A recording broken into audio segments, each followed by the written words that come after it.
നമസ്കാരം. ഇടതുപക്ഷ സർക്കാർ ജനങ്ങളെ പിഴിയുകയാണ് എന്നതിൽ ഒരു സംശയവുമില്ല. ജനങ്ങൾക്ക് വേണ്ടിയാണ് പ്രവർത്തിക്കുന്നത് എങ്കിൽ ജനങ്ങളുടെ ക്ഷേമത്തിനും അവർക്ക് ഉപകാരപ്രദമായ കാര്യങ്ങൾ ചെയ്യേണ്ടത് ഒരു സംസ്ഥാന സർക്കാരിന്റെ കടമയാണ്. ജനങ്ങൾക്ക് ഏറ്റവും വലിയൊരു ബുദ്ധിമുട്ട് എന്നത് പെട്രോൾ, ഡീസൽ ഉൽപ്പന്നമാണ്. അതിന്റെ നികുതി കുറയ്ക്കാൻ ജനങ്ങൾ പിണറായി സർക്കാരിനോട് പല പ്രാവശ്യം ആവശ്യപ്പെട്ടെങ്കിലും അതിന് സർക്കാർ വഴങ്ങിയില്ല. ഇന്ധന നികുതിയിൽ നിന്നും കിട്ടുന്ന നികുതിയിലാണ് സംസ്ഥാനം മുന്നോട്ട് പോകുന്നതെന്നും കൂടാതെ ക്ഷേമ പെൻഷൻ അടക്കം കൊടുക്കേണ്ടതുണ്ടെന്നും അതുകൊണ്ട് തന്നെ ഇന്ധന നികുതിയിൽ ഏർപ്പെടുത്തിയ സെസ്സുകളൊന്നും തന്നെ കുറയ്ക്കില്ല എന്നായിരുന്നു അന്ന് സംസ്ഥാന സർക്കാർ പറഞ്ഞത്. പക്ഷേ ക്ഷേമ പെൻഷൻ അടക്കം ഇനിയും കൊടുത്തു തീർക്കാനുണ്ട്. എന്നാൽ ആഡംബരപരമായ ദൂരത്തിന് ഒരു കുറവുമില്ല. കേന്ദ്ര സർക്കാർ GSTയിൽ ഉൾപ്പെടുത്താൻ നോക്കിയപ്പോഴും അതിനും സംസ്ഥാന സർക്കാർ സമ്മതിച്ചില്ല എന്നതാണ് ഒരു പ്രധാന കാര്യം. മൊത്തത്തിൽ പിണറായി സർക്കാർ ജനങ്ങളെ ചൂഷണം ചെയ്യുന്നു എന്ന കാര്യത്തിൽ യാതൊരു സംശയവുമില്ല. നിലവിൽ പെട്രോളിനും ഡീസലിനും 2 രൂപ വീതം സാമൂഹ്യ സുരക്ഷാ സെസ് ഏർപ്പെടുത്തിയതിലൂടെ 2023-24 സാമ്പത്തിക വർഷം സംസ്ഥാന സർക്കാരിന് ലഭിച്ചത് 954 കോടി രൂപയാണ്. 2023-24 വർഷത്തേക്കുള്ള സംസ്ഥാന ബഡ്ജറ്റിലാണ് സാമൂഹ്യ സുരക്ഷാ സെസ് സംസ്ഥാന സർക്കാർ പ്രഖ്യാപിച്ചത്. 2024-25 സാമ്പത്തിക വർഷം ഏപ്രിൽ 1 മുതൽ ജൂലൈ 31 വരെ 270.45 കോടി രൂപയും സാമൂഹ്യ സുരക്ഷാ സെസ്സിലൂടെ സർക്കാരിന് ലഭിച്ചു. യൂത്ത് കോൺഗ്രസ് ഗവേഷക വിഭാഗത്തിന്റെ ദേശീയ കോർഡിനേറ്റർ വിനീത് M. തോമസ് വിവരാവകാശ നിയമപ്രകാരം ചോദിച്ച ചോദ്യത്തിനാണ് സർക്കാരിന്റെ മറുപടി. 1224.45 കോടി രൂപയാണ് ഒരു വർഷവും 4 മാസവും കൊണ്ട് സർക്കാർ പിരിച്ചെടുത്തത്.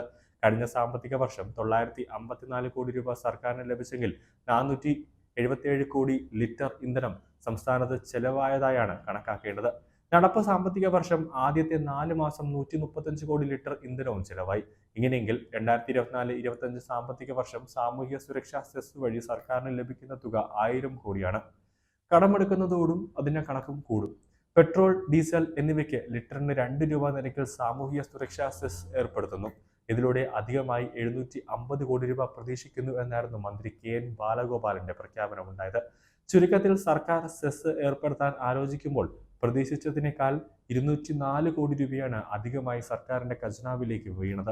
സെസ് ഏർപ്പെടുത്തുന്നതിന് മുമ്പ് 2022-23 സാമ്പത്തിക വർഷം 465 കോടി ലിറ്റർ ഇന്ധനം സംസ്ഥാനത്ത് വിറ്റെന്നായിരുന്നു റോജി M. ജോണിന് നിയമസഭയിൽ മന്ത്രി നൽകിയ മറുപടി. ബഡ്ജറ്റ് ചർച്ചകൾക്കിടെയായിരുന്നു ഈ കണക്കുകൾ മന്ത്രി പുറത്തുവിട്ടത്. അങ്ങനെയെങ്കിൽ 2 രൂപ വീതം സെസ് ഏർപ്പെടുത്തുമ്പോൾ വർഷം 930 കോടിയെങ്കിലും വരുമാനമായി സർക്കാരിന് ലഭിക്കേണ്ടതാണെന്ന് ധനകാര്യ വിദഗ്ധർ അടക്കം ചൂണ്ടിക്കാട്ടുന്നു. എന്നാൽ അതിനേക്കാൾ 24 കോടി രൂപയാണ് കഴിഞ്ഞ സാമ്പത്തിക വർഷം സർക്കാരിന് ലഭിച്ചത്. 1 ലിറ്റർ ഇന്ധനത്തിന് കിഫ്ബിയിലേക്ക് 1 രൂപ ഈടാക്കുന്നുണ്ട്. 1 ലിറ്ററിന് സെസ്സുമുണ്ട്. ഇതിനു പുറമെയാണ് സാമൂഹ്യ സുരക്ഷാ സെസ്. 50 ലക്ഷത്തോളം പേർക്കായി വർഷം 10,000 കോടിയോളം രൂപയാണ് സാമൂഹ്യ പെൻഷനായി നീക്കിവയ്ക്കുന്നത്. പക്ഷേ ഈ സാമൂഹ്യ പെൻഷനൊന്നും തന്നെ കൃത്യസമയത്ത് സർക്കാർ കൊടുക്കുന്നുമില്ല. പെട്രോൾ വഴി തന്നെ സംസ്ഥാന സർക്കാരിന്റെ ഖജനാവിലേക്ക് വലിയ രീതിയിൽ പണങ്ങൾ വന്നു ചേരുന്നുണ്ടെങ്കിലും പ്രതീക്ഷിച്ചതിനെക്കാട്ടി വരുമാനം സംസ്ഥാന സർക്കാരിന് കഴിഞ്ഞ 1-2 വർഷങ്ങളായി, ഒരു വർഷവും കൂടാതെ 2 വർഷങ്ങളായി സംസ്ഥാന സർക്കാരിന് ലഭിച്ചു. എങ്കിലും പെട്രോളിന്റെ നികുതിയിൽ 1 രൂപ പോലും കുറയ്ക്കാൻ സംസ്ഥാന സർക്കാർ ഒരു വിട്ടുവീഴ്ചയും തയ്യാറാകുന്നില്ല.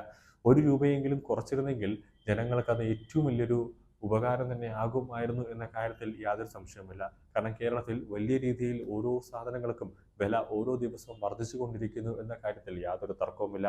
അപ്പോൾ ഇന്ധനത്തിലെങ്കിലും, അതായത് പെട്രോളിലെങ്കിലും ഡീസലിലെങ്കിലും 1 രൂപയെങ്കിലും കുറച്ചാൽ അത് ജനങ്ങൾക്ക് കിട്ടുന്ന ഏറ്റവും വലിയൊരു ആശ്വാസമാകും എന്ന കാര്യത്തിൽ ഒരു തർക്കവുമില്ല.